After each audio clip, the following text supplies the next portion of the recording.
மொழிப்போர் தன்னெழுச்சியாக தொடங்கியது என போராட்டத்தில் கலந்து கொண்ட தியாகி உழவர் மையம் கோவிந்தராஜன் தெரிவித்துள்ளார்.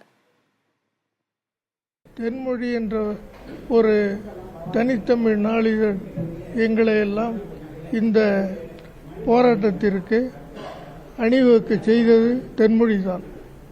அதற்கு பிறகு அண்ணா போன்ற பெரியவர்கள், பெரியார் போன்றவர்களுடைய கருத்துக்கள் எங்களை உந்து சக்தியாக உருவெடுத்தது.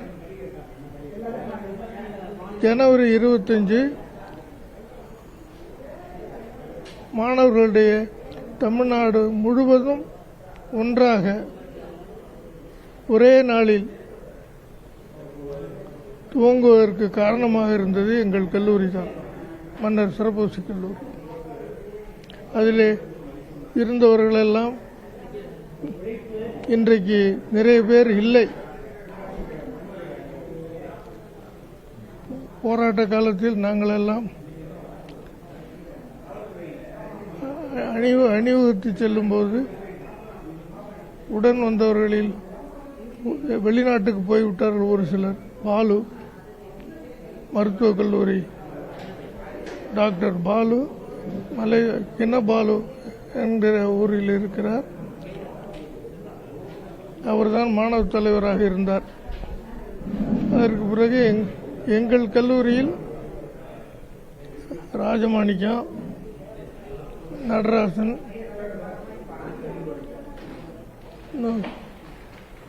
நிறைய நண்பர்கள் இப்போது இல்லை. ஏனென்றால்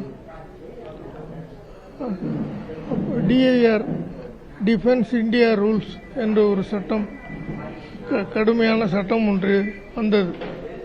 அப்போது மாணவர்களுடைய யார் புரட்சிகரமாக இருக்கிறார்களோ அவர்களை எல்லாம் சிறைக்கு தள்ளினார்கள். அதில் அந்த சிறை அனுபவம் எனக்கு கிடைக்காமல் செய்தது ஒரு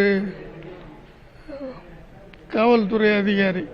ஏனென்றால் இப்போது காங்கிரஸ் குடும்பத்தைச் சேர்ந்தவன் என்கிற ஒரே காரணத்தினால் எனக்கு பாளையங்கோட்டை சிறைக்கு செல்லுகின்ற வாய்ப்பு கிடைக்காமல் போய்விட்டது.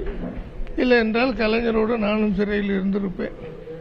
அந்த வாய்ப்பு தஞ்சையில் அந்தோணி லூயி என்கிற ஒரு மாணவனுக்கு கிடைத்தது.